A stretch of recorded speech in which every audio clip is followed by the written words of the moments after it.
So, Trevor, let's have a little bit of a recruiting conversation because this is going to be a big weekend for Notre Dame from a recruiting standpoint. Now, I understand why Notre Dame made Florida State a big game because at the beginning of the season, you kind of looked at it and you're thinking that's going to be a pretty big game.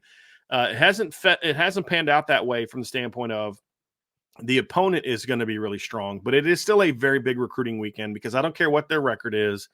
You beat Notre Dame, you beat Notre Dame, right? Like, I don't care what your record is. I mean, there's teams that beat Notre Dame in 07 and 16 that are still looking back and say, hey, we beat Notre Dame, no matter how bad they were. Florida State's the same exact way. It's still Florida State. Yes, I know they're down, but when you're talking about 16, 17, 18-year-old kids who are looking at Florida State or other schools that come play them, and you're like, wow, like, look what Notre Dame did, right? Look how crazy the crowd was. Look how wild the crowd was, even though it was a 1-8 football team. It's still a big recruiting weekend for Notre Dame, and they're going to have some very, very talented players on campus this weekend, Trevor. And it's going to be a big weekend from the standpoint of really finishing strong with the 2025 class and then continuing to get a leg up on some 2026 kids. But the 2025 finish is really the key. Because right now, I actually really like Notre Dame's 2025 class. I know it gets a lot of it's been dinged a lot from national rankings, have it outside the top 10. I don't necessarily agree with that. They haven't had a lot of good momentum in the last several months. You lost Deuce Knight. Daniel Anderson's out of the class. You've picked up a couple kids here and there, but they're not guys that necessarily have fans excited. You made a run at Jalen Cooper, didn't get him. You made a run at another running back that I know of. I don't know if they necessarily pushed for him, but I know they made a run at him. You just haven't been able to close the way that you want to close so far. They have an opportunity now in this last couple months here, actually last month before signing day, to close strong, not just from a momentum standpoint, but some really good players. You got Blake Hebert recently. That was big. You got Scrap Richardson, Antavius Richardson recently. That was a big one. He'll be on campus this weekend, along with all the receiver commitments, actually, in the 23 or 25 and 26 classes. Elijah Burris, Antavius Richardson, Jerome Bettis Jr., and Dylan Faison will all be on campus this weekend. And so Notre Dame doesn't have a lot of big needs, but they have very targeted needs that are going to tell us if this is a borderline top 10 class, which right now it is, or is this class finished back closer to the top 5, which is what it was for much of the cycle. And how things go this weekend is going to go a long way towards that, Trevor. And so just a real quick rundown of who's going to be on campus this weekend, and then we'll dive into some of the specifics. You have a lot of commits on campus this weekend. I mentioned the 4 receivers. Noah Grubbs is also going to be on campus this weekend, which means both 26 commits are going to be on campus. Justin Thurman's going to be on campus. Owen Strebigan and Cam Herron are 2 offensive linemen that are going to be on campus this weekend. Christopher Burgess is expected to be on campus this weekend, along with Dom Hulak and Gordy Solstead. Jadon Blair and Brandon Logan are supposed to be on campus this weekend, and Dallas Golden and Mark Zachary are also supposed to be on campus this weekend. So you have tons of recruits there, or commits there, which is good, because people ask, how do you show all these recruits a good time and show love and attention when you've got a game to coach? And I'm like, number one, that's what Chad Bowden and his staff get paid for. And number two, this is why you bring a lot of your commits on campus. So, Antoine Parham can spend time with the Notre Dame coaches, but he can also spend time with Elijah Burris and Scrap Richardson and Jerome Bettis and Dallas Golden, a fellow Florida guy, and players like that. So that's part of it. But you've got some important, it's good to have them because you do have 7 2025 players on campus this weekend, and they're all very important recruits for Notre Dame. So we're going to go through and we're going to break down the official visitors real quick, then the unofficial visitors, and I'll kind of give you a little bit of a glimpse of where things are right now. We'll go kind of by position, and I want to start off with Nolan James, running back from New Jersey, high school teammate of Elijah Burris. Kid I really like. He's over 3,000 yards in his career rushing. He's got over 1,000 career receiving yards in his. Watch him play this year. He plays with really good football teams. There's a couple people on our board that saw him play live, and they're like, that guy is a dude. I remember when I was told that there was a couple running backs Notre Dame was going after, but they didn't want the names out there yet, so they wouldn't give me the name. And so I started doing a little bit of digging, and I texted Nick Kramer, and I think I might have texted you. And I was like, hey, have you seen this kid before? Because a buddy of mine had told me about him. He said, hey, I think you might like this guy. that's committed to BC. And I was all right, cool, send me his way. And so I'm watching Nolan James film, and I'm like, yep, that's my kind of running back. Just that slasher, one cut and go, elusive, not a burner, but a really quick, shifty guy, strong runner, and impactful against a really good level of football. And so I saw him, and I was like, boy, I really hope that this is one of those kids. And so I sent off a couple text messages about him. Well, lo and behold, he was one of those players. And I know that this Notre Dame staff is very high on Nolan James. And this is a big visit for both parties in this recruitment, because Nolan is committed to Boston College. I think he's comfortable with his commitment there, but Notre Dame's just Notre Dame. And I remember when we reached out to him before we knew that Notre Dame was on him, and I think maybe even before Notre Dame really started making a move for him. And he was like, yeah, if Notre Dame was interested, I'd be very interested in Notre Dame. This is even, I think, right before or right when they first started looking into him. And so there's obviously some interest there from Notre Dame, and the kid has interest in them. They have interest in him. Can they convince him that this is the place to be? That's what this weekend's going to be about. Can they convince him that, hey, yes, we didn't get on you early. Here's why. Here's kind of where we're at. Here's why we maybe got on you later than maybe otherwise we would have liked to have gotten on you. And it doesn't mean we don't like you as a player. It doesn't mean we don't think you're an outstanding talent. It doesn't mean any of those things. It's just the way the process played out, the way the board played out. So I need to. That's what something Notre Dame's gonna have to do with Nolan James, is kind of let him know, hey man, the timing of when we get on you doesn't matter. What matters is you can ball and we love you. And the feedback I've gotten from my sources at Notre Dame, there are some people that absolutely love this kid, have liked him for a long time, but they already had two backs, and that's kind of where it was. And they weren't prepared to move on from Daniel Anderson yet.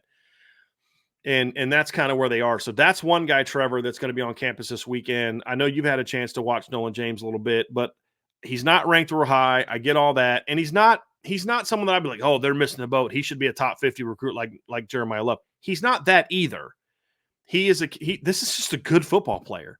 This is just that running back that goes to BC that's a 3-star that nobody's ever heard of. And then as a sophomore, junior year, like, who the heck's this kid rushing for 100 yards a game at BC? I've never even heard of this kid from Jersey. Like, where did they get him from? That's who Nolan James is. And fortunately, Notre Dame staff is getting in on him, and they're maybe trying to hope that he's doing that at Notre Dame instead of Boston College here down the road. But this is a kid whose film I like a ton. Yeah, I'm with you. He's somebody that's not going to take the top off of a defense, right? Like, he's not a Jeremiah Love burner guy. He's just you said it best, man. He's just a really good football player. He's a smart runner for somebody that's in high school too. He has really good vision for somebody like that, because typically in high school, when you see good athletes, they do things where everything's bouncing to the outside and they just try to out-athlete everybody. And he's somebody that's, he's willing to lower his shoulder and cut back into the teeth of the defense just to get the extra yards. So he's a good football player, man. He's got the perfect build for it too, Trevor. He's one of those really uniquely built guys that has a very low, his hips are really low. He's got a really short lower body, which can make him kind of hard to tackle. Because if you're trying to go for a running back's legs, his legs are a little bit lower than others. You know what I mean? So, yeah, I mean, he's a very unique player. There's no question about it. Very strong athlete. And yeah, he's not a burner, but as we've seen with guys like Kyron Williams, with guys like Tony Jones, with guys like Logan Diggs, Audric Estime, you don't have to be a burner. When you get to the second level, you're going to go. And his ability to take contact, stay upright, keep working, his balance from the standpoint of being able to make cuts and quickly accelerate as soon as his feet hit the ground, whether it's coming off of being hit, whether it's making a move. I love his feet. He's got great balance. And as I said, I think as a sophomore, he played running back and receiver. He did both, and he had over 500 receiving yards as a sophomore. So this is a kid that can do things now he's not someone who's going to line up at receiver and be a full-time receiver, but he's a guy that can do a lot of different things as a pass catcher in this Notre Dame offense. And I think that's something that Notre Dame finds attractive as well. for this young man. So this is an official visit for Nolan James, and it's a big visit for Notre Dame. If they can impress him and really make that sales pitch of, yes, the timing may look this way, but trust me, you're our guy. And I believe that to be true from the people I've talked to. From the moment we started talking about Nolan James, it's like this guy can flat out play. We love this kid. And so now they just got to convince him of that. There's another guy on campus who's probably the most, I don't say divisive. That's not the word I mean. Say maybe controversial prospect on campus this weekend from a standpoint of the stargazers are not going to love this kid. And that's Antoine Parham from Monarch High School in Coconut Creek, Florida. 6'4", 205, 3-star recruit, committed to Tulane. Notre Dame, I believe, is his only Power 4 offer. He's got some Group of 5 offers, but it's his only one. And I've had people say, you hear it all. Well, look at his stars, look at his offer list. How can you tell me that no one else is looking at him? I don't know why other people aren't looking at him. I don't. I can only tell you what I see on film and what I know about this kid. So Antoine moved to Monarch this year from Georgia. He played at a very, very small area in Georgia that just is not, it's under-recruited. And I don't say under-recruited like it should be recruited more. It's lightly recruited. It's just not a place where you see a lot of these type of players. And he was a good prospect as a junior. He is a much better prospect as a senior. He's really developed his body has developed. You watch him play as a junior, Trevor, and I see a smooth kid, and he's got good enough speed to make some big plays, but he's not a burner. He's pretty fluid. He's decent after the catch. Played a lot of corner as a junior in high school. This is in, I think it's Effington County in Georgia. Transfers to Monarch, and he's primarily wide receiver, and he's playing in a much different offense against much better competition. And you're watching this kid play, and you're thinking, I don't know what people are missing. This kid is 6'4", 205, and you saw the couple clips that I put on the message board the other day, and you see it on other film. This kid can fly. I mean, you get him in open field. He is that tall, vertically oriented. He's not going to be catching the ball on tunnel screens and making a million guys miss on tunnel. If he's catching a tunnel screen, he's going to plant and he's going to go. And that's something I like. And it's just his first year being a full-time receiver. He's got over 500 yards receiving. They don't throw the ball a ton. They got another receiver that's getting a lot of college looks. I like what he brings to the table. I do. And his first season really being a full-time receiver, he's been relatively productive against good teams. One of his best games came against a cornerback from, I think it's Sanford Seminole, who's getting a lot of D1, who's got D1 offers. And he had a 100-yard game against that kid. So the tools are there. He's inconsistent with his technique catching the ball, but he's got good hands. He's got a lot to learn as a route runner. He's still a very raw prospect. And he'll probably, I haven't graded him out yet, Trevor. He might grade out like 3.5 star, 4-star, like lower level right now because he's so raw, but the upside is high. And if you believe in Mike Brown as a position coach, if you're Mike Denbrock and you believe in Mike Brown as a position coach, this is the kind of kid you have to get for him because he brings strength. You watch some of the full games. This kid competes. I mean, he's like carrying dudes. There was a catch he had where he catches like a little back shoulder throw out of the backfield, and he just literally like carries 6 defenders like 6-7 yards before they can bring him down. He's a tough kid, and that comes with that defensive background. And then you watch him play basketball, and you look at some of the dunks he has, and you're like, this guy is really good. And so raw, right? We're not trying to tell you he should be a top 100 kid. They're missing this is a kid that's going to need to be developed, but you just can't teach 6'4", 205 with vertical speed, very long arms, fast hands. He can get to the ball quickly. I hadn't seen a lot of like one-on-one back shoulders from him on film. He sent me some clips of him from the summer where he was doing a lot of that in 7-on-7 stuff. And I saw, okay, I see that, right? That was the missing link for me. And when he sent me those clips and I got to see those, and again, they're clips from a 7-on-7. They're not like full games. But what I saw was, okay, physically he can do this. And that was the thing I hadn't seen on film. Could he physically do that, really flip his hips that way?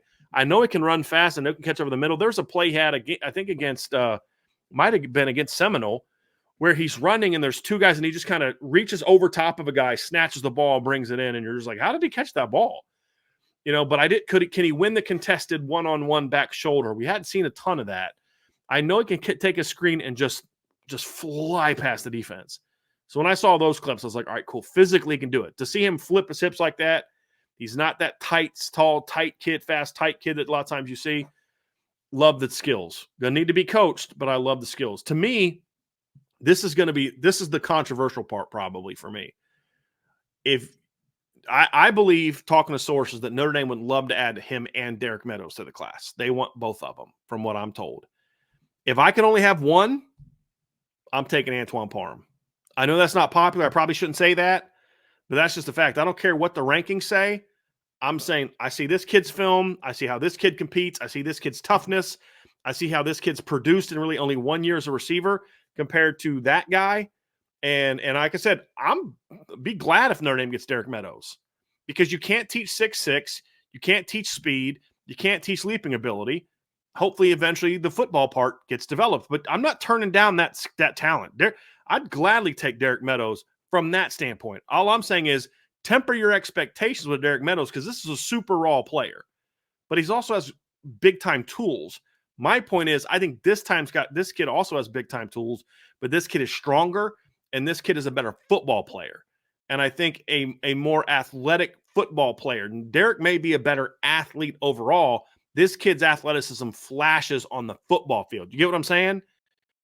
So it's like on the football field, he plays like a more athletic player. And that's where I'm at when I look at this kid. Is I know that people aren't going to be – some people are just going to hate it because he's a 3-star. People are going to hate it because of his offer list. I'm just telling y'all, this kid's got a lot of ability.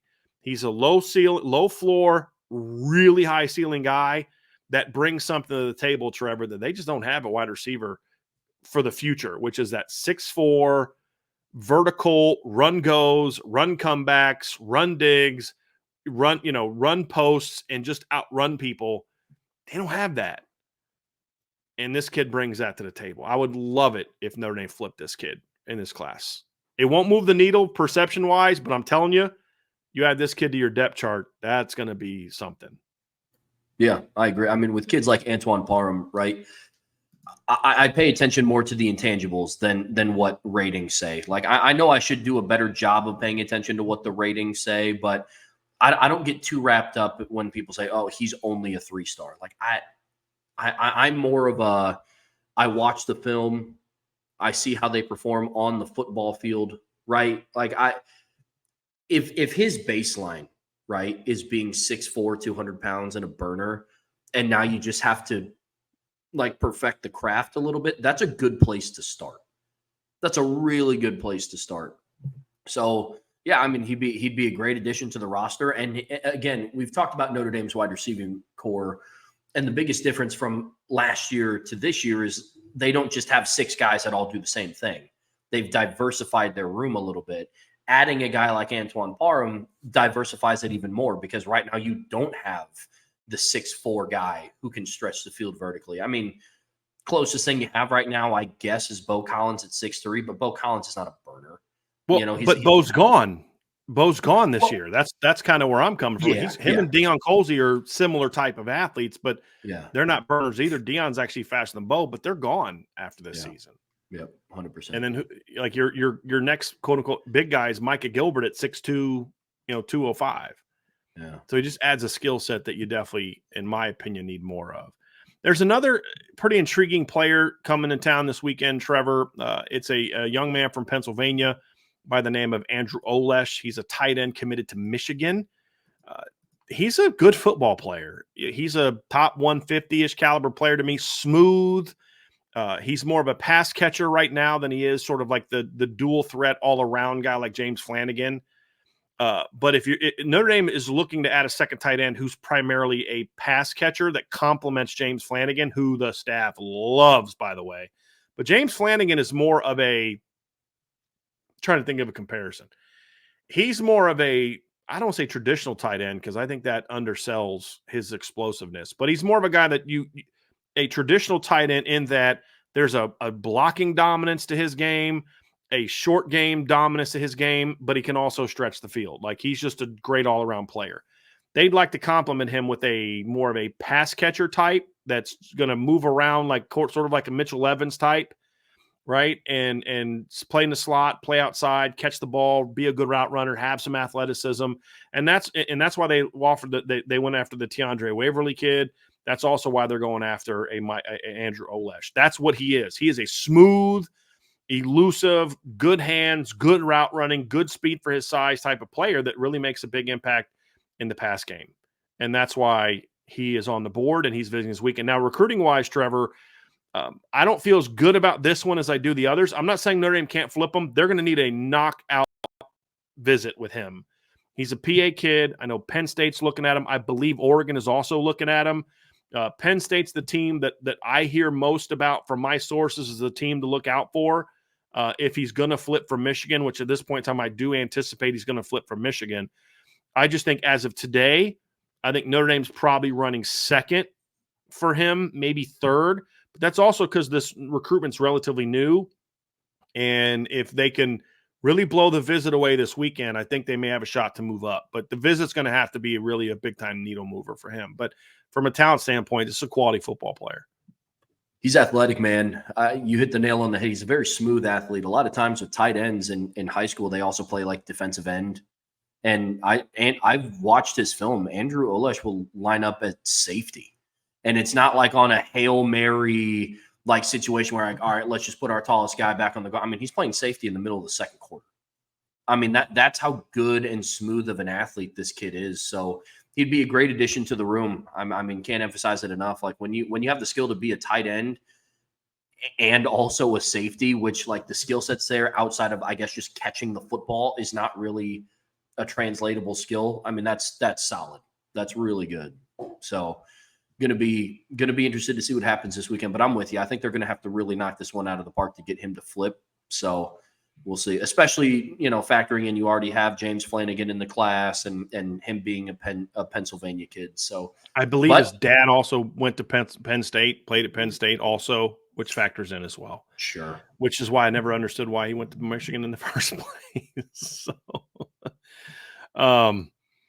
So we'll see how that one goes. The last visitor, Trevor, is the biggest splash recruitment that's on campus this weekend, and also a player of a very important need, and that's Jalen Wiggins from the state of Florida. This is a very, very intriguing player. He's from Tallahassee. He goes to Rickards High School in Tallahassee, which is interesting because he's committed to Florida, not Florida State, Florida. But he is sort of that. You talk about guys that are going to move the needle perception-wise. I think he's certainly that. He's a 6'5", 250-pound kid, plays inside, plays outside, does a little bit of everything in high school, has played a decent amount of big end. He's a guy you might be able to start off at big end when he first gets here, but he's a guy you're recruiting to grow into an interior player. Big, long. He's that typical kind of Southern SEC territory type of guy that's just got that monster frame. He's going to be 290 easily when it's all said and done. He's athletic. He's got some range for his size. He's got really strong hands. He's got a chance to be a really impactful interior pass rusher. Loads of talent with Jalen Wiggins. And the interesting thing when you look at his recruitment, Notre Dame's been recruiting him for a very long time. And there's always been like some level of interest with him, but never enough to kind of get him to really come and really take Notre Dame seriously. But he never would tell Notre Dame no either. So it was always interesting. And like his name's been, I remember sitting in that apartment or the house that we rented when we were having our house renovations and being on the phone talking with Ryan about what I'd heard of them talking to this kid and stuff like that. So they've been on it for a while. As the season kind of went through, Florida struggled. Notre Dame stayed on him. The Notre Dame defense is killing it. And eventually he's like, okay, I want to see what Notre Dame's about. He hasn't visited anywhere else. I don't know that he's got any other visits scheduled. This is one where if Notre Dame can knock this visit out of the park, they might be able to pull off this flip. It's going to require a great visit, but you don't come visit Notre Dame officially in November if there's not legitimate interest. But Trevor, this is the kind of kid, you put him in a class with Christopher Burgess, all of a sudden this D-line class, and then, Dom Hulak, who's having a really good senior year, Joseph Reif, Gordy Solstead, Davion Dixon. Now, all of a sudden, with him and Burgess at the top, this D-line class starts to have a much different look and feel to it than it has in the past. Yeah, I agree. It adds adding a guy like Wiggins gives you athleticism at the interior defensive line position, which is really exciting. I watched a little bit of his film before the show today, and the thing that jumps off the page to me is just how long he is. Like, he's a very lanky player, man. I mean, it's just, I mean, I was nervous to see, because sometimes when players are that long, like, they don't play with great leverage, which sometimes can be a little bit of an issue. And he plays with great leverage and has length to boot. So I think he'd be a great addition to the class, man. It'd be really exciting. It'd be really exciting. It's really going to come down to making him comfortable with going that far away from home, and really making sure he understands the opportunities that are in front of him on and off the field. And I'm not talking about NIL. That's obviously going to be a part of all these kids' decisions. I mean, more so like, hey, man, this is a different package than what anybody else is selling you. And the fact that he's visiting is because he's interested in that package. If he wasn't interested in that package, he wouldn't be coming in November for an official visit. So you've got to really, really sell that. And it's good that they're going to have Christopher Burgess on campus. Gordy Solstead's going to be on campus. Dom Hulak's going to be on campus. Jadon Blair is going to be on campus, who's kind of like become like the official leader of this defense. If Dallas Golden ends up coming, and as of right now, Dallas is expected to be here, I think that's going to be huge as well, because you're talking about two kind of northern Florida kids, and Jalen's actually more northern than what Dallas is, because Dallas is in Tampa, which is kind of like right, like there's the Panhandle, and then there's Tampa right here. Jalen's in the Panhandle in Tallahassee, and so you're going to have, hey, I'm from Florida. I'm making this trip. I'm coming. I'm all about Notre Dame because of what they can do for me. Hey, bro, you need to come with me. And so I think if he ends up being on campus this weekend, right now that's the plan. I think that would be huge for Notre Dame. And of course, you've got Antoine Pelham coming up too. So you got two Florida kids coming up this weekend as Notre Dame looks to close on both of them. I'm not saying it's going to happen. What I'm saying is an impactful visit could be a big time needle mover. I think Notre Dame has a chance. There's work to be done, but they have a good chance here because, again, this kid is not someone who Notre Dame got in on late and they're trying to flip. They've been on this kid for a long time. They were just kind of finally able to convince him, hey, we're worth giving a look. And I think how the defensive line has played in the last month is kind of eye-opening for him, because I think he can look at a guy like Riley Mills and be like, oh, yeah, that's how you want to use me. Disruptive, three technique, get after the quarterback, be in the backfield all the time. Yeah, I can see myself fitting in there now. I could see myself fitting in there now. And that's kind of where that's the position that Jalen Wiggins to me projects to, that really disruptive three technique with those long arms, huge body. Like I said, he'll be 290 with no problem, and eventually he'll probably be a 300+ pound kid. I mean, he's just got a great frame. So this is a big one for Notre Dame. So those are the four official visitors, Trevor. There's three unofficial visitors from 2025 that are also going to be on campus that are huge recruits for Notre Dame. Notre Dame, number one, is Ant VR. What I said was the school he was at in Georgia before he transferred to Coconut Creek is an under-recruited area. That's what he is. He's only been at Monarch for a year. This is the only year he's been there. Where he was at in Georgia, which is why he doesn't have the offers that you'd expect, because most schools, by the time they get to their senior seasons, their boards are set. They know who they're recruiting. The classes are filled. You don't see as many of these type of late bloomers pop up. That's what I said. So no, Coconut Creek is not what I said is under-recruited. I said the school he came from in Georgia is an under-recruited area. So just so we're clear on that. One school that's not under-recruited is IMG Academy.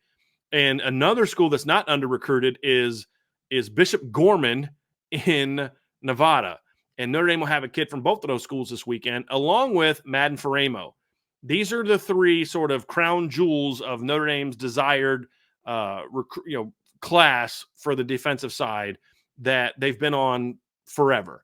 If you want to talk about like a dream scenario for Notre Dame on the defensive side of the ball, it's flip Jalen Wiggins, get Madden Faremo and Nathaniel Usu-Boateng.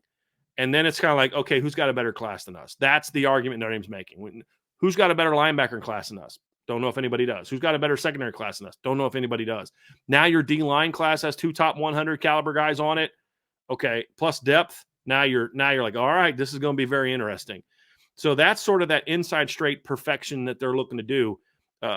Nathaniel Boateng's interesting because there's some mixed messages on how his Michigan visit went. And I kind of felt like Michigan might have been the team to beat coming into that visit. Notre Dame's been right up there with him. They've been the team to beat at times, but I think he's kind of back and forth on what he wants to do right now. This is sort of that final, hey, what is this kid going to be? Right? What is this kid going to be? Or what does this kid want to do? I think is where it's at, right? Does he really want to be here? Is he really bought into what we're trying to do? Every time he's visited, he leaves loving Notre Dame. Is it enough? And is there enough time between now and signing day? Or is there too much time between now and signing day for somebody else to kind of get in there? That's going to be the question. So we're going to find out here real soon if they've got a shot to really close the deal with him. Now, sources I talk to feel like they're right there with him, but anytime a kid kind of has a handler that goes with him to like all the different schools and likes to insert himself into the recruitment stuff, that not that the guy's a bad, I don't know the guy. He may be a great guy, may have the kid's best interest at heart. I just always get a little bit nervous about those. We're ending well for Notre Dame. They just don't often end well for Notre Dame. And it doesn't have anything to do with his particular handler. For all I know, that guy could have 100% have Nathaniel Boateng's best interest at heart. I don't know. I have no clue. I don't know the person. I'm just simply saying last couple of years since this whole thing started, guys that have handlers outside the family, Notre Dame's track record with those guys isn't great. And that's the thing that gives me a little bit of pause there. The other linebacker on campus is Madden Faramo. Absolute dude. They're two different. Him and Nathaniel are two different players. Madden is sort of like a Mike Will that can maybe play Viper down the road, but I want to see what he does as a Mike or a Will. You know, he's sort of that next in line player. Great. He's a lot like Kingston. You know, strong, physical, smart, instinctive, more athletic than you'd think with his body type. He's got explosiveness. Like he's an outstanding top 100 caliber player. Notre Dame has been sort of the team to beat for a while, Trevor. He's got 2 visits left. He's visiting Notre Dame this weekend, and he's visiting USC. He's visiting USC on November 30th. Who does USC play on November 30th? So his last 2 visits, this young man's going to be watching Notre Dame play. So Notre Dame's going to get 2 cracks to really show this kid what he can do. I'll put it to you like this. I'd rather be where Notre Dame is than where anybody else is. But now you got to close. And this is a very thoughtful, smart kid. He really wants to make sure he's making the right decision. I think he's liked Notre Dame for a long time, but he also likes other schools, Texas, USC. I think people ask, why is he taking so long? Because I think he's a smart kid that understands I'm going to make this decision once. I'm not flipping from anywhere. I don't want to jump in a portal in a year or two. I want to make a decision that is going to be an impactful. This is where I'm going. So I'm going to spend my college years. Am I going to, because like I would often ask kids this, if you look at the schools you like best, if you took football away, where would you want to be? And I think that sometimes can be that final decision maker of, okay, take the football side out of it. They're all great football options. What place can do more for me with football removed from the conversation? And he's putting a lot of thought into that. And that's what I think is dragging this process out a lot longer than a lot of us would like to. So I mean, that's kind of you get those 3 uncommitted kids on defense, and this is an elite it's already an outstanding defensive class. You get 2 of these 3 kids, it's an elite defensive class. You get all 3 of these kids, I just don't know who's got a better defensive class. I really don't. It's you add those 3 guys with Mark Zachary, Dallas Golden, Cree Thomas at corner, Jadon Blair, Ethan Long, Brandon Logan, who had a great senior year. Just knocked off Elkhart, by the way, this past weekend. Had a pick 6 in that game. Did you hear about that? I did. He had a pick 6 in that game. And then you've got Anthony Sacca, who's a top 100 recruit at linebacker. Josiah Kia had a great senior year. You've got Christopher Burgess, who's a top 100 to 150 kid. You've got Joseph Reif, who's a 4-star kid. Gordy Solfstead, high ceiling kid. Davion Dixon. Dom Hulax having a really good senior year. He's now jumping up in the rankings. This has a chance to be a truly special class if you can finish. It's going to be if they don't sign anybody else on defense, Trevor, it's an outstanding defensive haul. If they can close well, it's an elite haul, like a truly elite haul at all phases. And that's what's at stake for Notre Dame with this defensive class.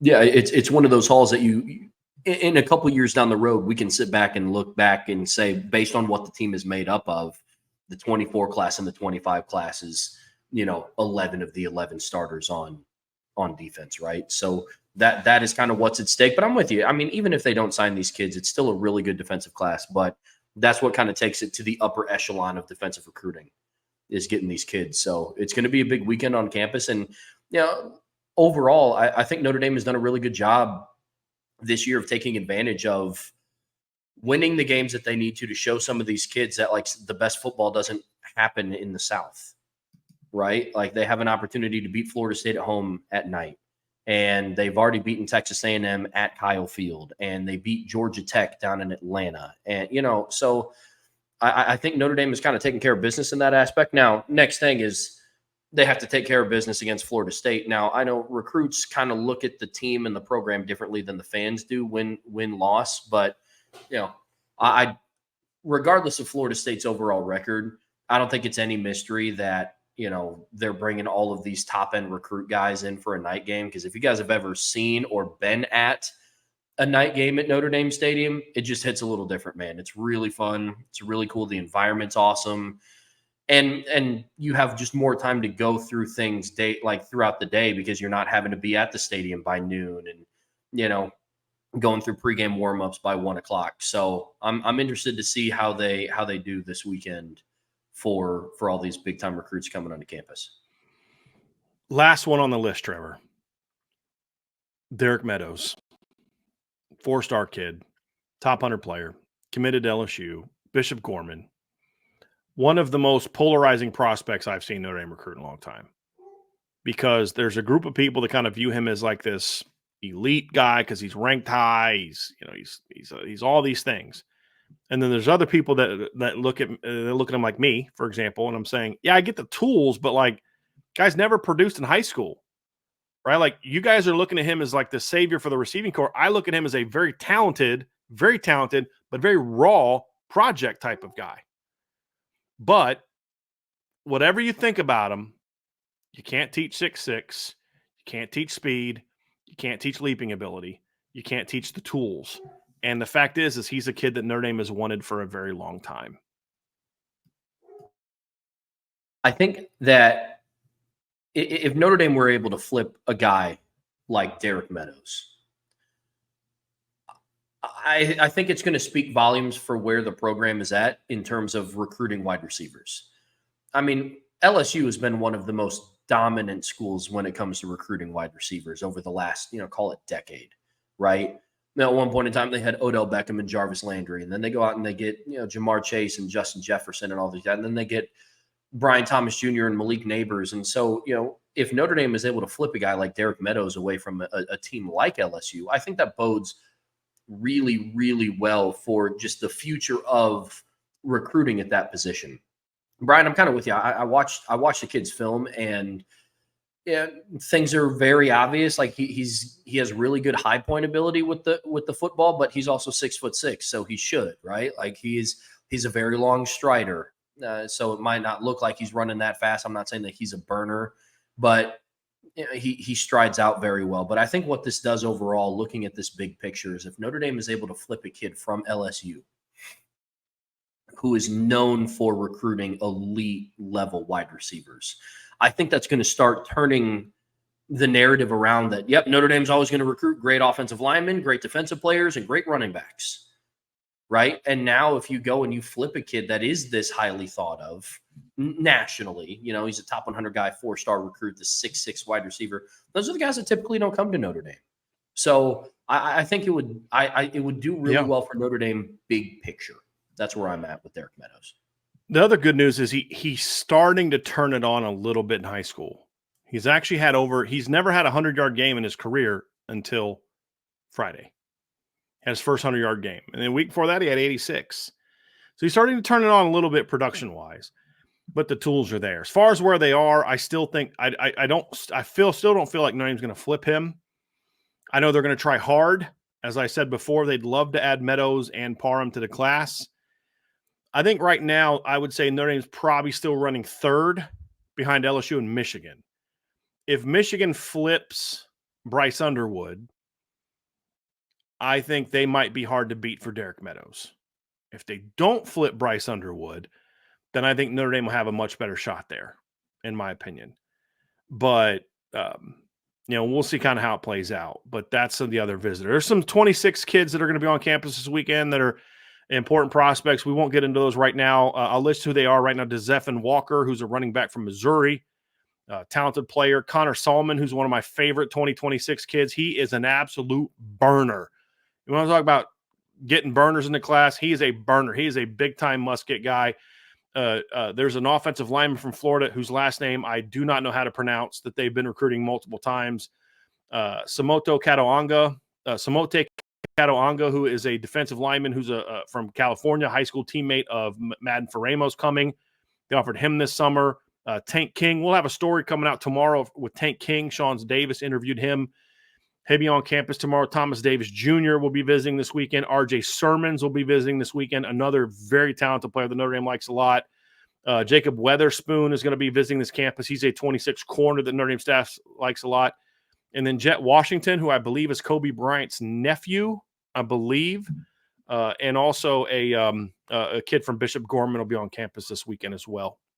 Including, here's an interesting one. There's a 2028 running back on campus this weekend by the name of Xander Edwards, whose dad, Mark, played at Notre Dame. He plays, I believe, at the Bowl School in Florida. He's a freshman, but very talented player for his age. I'm very curious to see how he kind of develops over these next couple of years and if he becomes a Notre Dame caliber guy. Just don't recruit freshmen unless they're insanely Ronald Curry, Plexico Burris types, but very talented player. So it's a great group of it's without question their best group of visitors of the season. There's no question about it. This is a huge recruiting weekend. How this weekend goes for Notre Dame recruiting is going to tell us just how good this class can be. It really will. I mean, if they're able to somehow close with Anton Parham, I really like this receiver class. I do. If they're somehow able to finish with Parham and Derek Meadows, you're like, all right, I don't know, that's a pretty darn good finish. But even if it's just Parham, I'm really happy about adding him and Scrap Richardson to a class that already had Elijah Burris. And you've got James Flanagan at tight end. If you're able to get Nolan James, that's an upgrade. I mean, I love that kid at running back. And then, of course, we talked a lot about Jalen Wiggins and the two linebackers. So there's 7 kids on campus this week. And if they can get 5 of those, that's elite. If they get 4 of those, that's pretty big time. That locks them into a 4-star, a clear top 10 class for me, creeping up on the top 4, depending on which 4 that is. So that's kind of where I'm kind of coming from with that one. So big weekend of recruiting, Trevor. We'll see how they close. We'll have as many updates as we can here when the weekend rolls out. And of course, we'll put all those on the message board at boards.irish breakdown as we get that news from this big weekend. So Trevor, that's going to do it for this. We got one more segment coming up. It's a pretty important one, pretty big one. It's called Buy, Sell, Hold. We'll get to that next, folks. Hit that like, hit that subscribe, hit the notification bell, share this podcast, give us a 5-star review. And if you've not done so, sign up for the message boards at boards.irishbreakdown.com.